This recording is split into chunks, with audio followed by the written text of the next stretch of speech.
नमस्कार बच्चों, the Hindi academy channel पर मैं यशबाला गौड़ आप सभी का स्वागत करती हूँ। और मैं उम्मीद करती हूँ आप सभी स्वस्थ होगे, खुश होगे और पढ़ रहे होगे।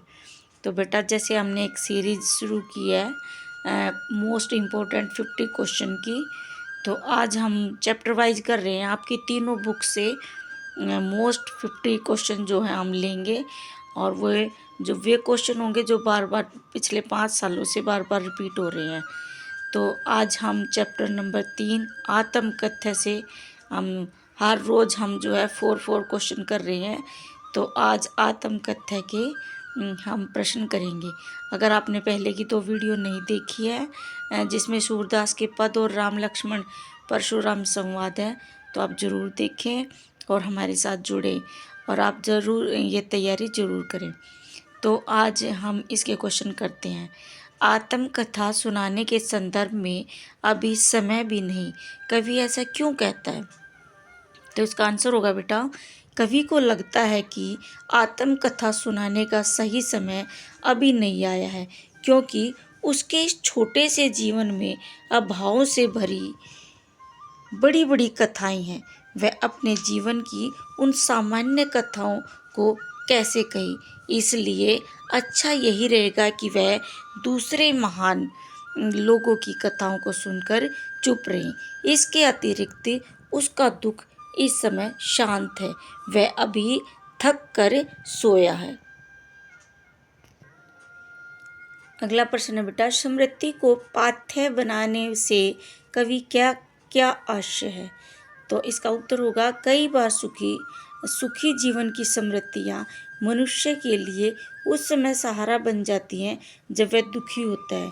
आज कवि अपनी प्रिया की उन यादों का सहारा लेकर अपने जीवन के रास्ते की थकान, पाथ्य होता है बेटा रास्ते का जीवन का रास्ता, पाथ्य जहाँ पर हम चल रहे हैं उसको पाथ्य बोलते हैं, रास्ते की थकान दूर करता है। कवि उन मधुर क्षणों की, क्षण मतलब पल, कवि उन मधुर क्षणों की स्मृतियों को किसी के साथ बांटना नहीं चाहता, सिर्फ अपने दिल में संजोकर रखना चाहता है। थके हुए यात्री की भांति कवि अपना शेष जीवन अपनी पत्नी की यादों के सहारे बिताना चाहता है। तो स्मृतियाँ होती है बेटा यादें। तो अगला प्रश्न है, एक तरफ कवि अपने जीवन को गागर रीति के समान बताता है, तो दूसरी तरफ कहता है, छोटे से जीवन की कैसे बड़ी कथाएं आज कहूँ। कवि के मन की वास्तविक स्थिति को स्पष्ट कीजिए। तो इसका उत्तर होगा बेटा, कवि को अपने छोटे से जीवन में अभाव से भरी बड़ी बड़ी कथाएं दिखाई पड़ रही हैं। अभाव से मतलब कि उसके जीवन में जो है कमी रही है ना, सभी जो है इसकी इच्छाएं पूरी नहीं हुई है, तो दिखाई पड़ रही हैं। इसलिए कवि ने अपने जीवन तथा मन को खाली गागर के समान बताया है। कवि यह महसूस करता है कि उसकी अभाव भरी कहानियाँ किसी को खुशी तथा प्रेरणा नहीं दे सकती, इसलिए दूसरों के लिए उसका जीवन खाली गगरी के अतिरिक्त कुछ और हो ही नहीं सकता। कवि दूसरी ओर यह कहता है कि अपने इस छोटे से जीवन में घटित होने वाली बड़ी बड़ी कहानियों का वर्णन आज किस प्रकार करूं, क्योंकि यह जीवन छोटा है और इसमें दुख और विडंबनाओं की कहानियाँ बहुत ही बड़ी बड़ी हैं। तो अगला प्रश्न है बेटा, मित्रों द्वारा प्रेरित किए जाने पर भी जयशंकर प्रसाद अपनी आत्मकथा क्यों नहीं लिखना चाहते थे? क्योंकि उन्होंने अपनी आत्मकथा नहीं लिखी थी, तो उसका कारण क्या था? मित्रों द्वारा प्रेरित करने पर भी कवि जयशंकर प्रसाद ने आत्मकथा न लिखने के निम्नलिखित कारण बताए। नंबर 1 है बेटा, दुनिया में संवेदनशील लोग बहुत हैं जो दूसरे के दुखों का मजाक उड़ाते हैं। कवि का जीवन भी अनेक दुखों से भरा है और वह उनका मजाक बनाना नहीं चाहता।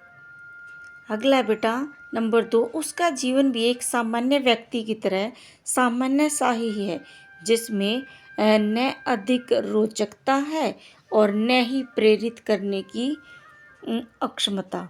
नंबर 3, कवि आत्मकथा कहकर अपने साथ छल कपट करने वालों का पर्दाफाश करना नहीं चाहता, क्योंकि न तो इससे कवि को लाभ है और न ही दूसरों को। इसलिए जो है ये जयशंकर प्रसाद जी अपनी जीवनी आत्मकथा नहीं लिखना चाहते, क्योंकि वो चाहते हैं कि भाई जो कुछ भी मैंने झेला है ना, जो मैंने दुख सुख जो भी झेला है, मैं वो जो है खुद ही अपने अंदर ही रखूं। न तो मैं किसी को भला बुरा कहना चाहता हूँ और न किसी को जिम्मेदार ठहराना चाहता हूँ। तो ये थे बेटा आत्मकथा जो है कविता के मोस्ट इम्पोर्टेंट क्वेश्चन।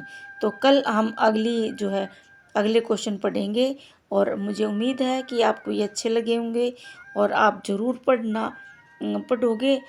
तो जो है हिंदी में आपके फ्री के मार्क्स आ जाएंगे, क्योंकि वो तो हमारी मदर टंग है ना। और हमेशा पॉजिटिव सोचो और डेली पढ़ते रहो। तो कल फिर मिलते हैं। थैंक यू बेटा।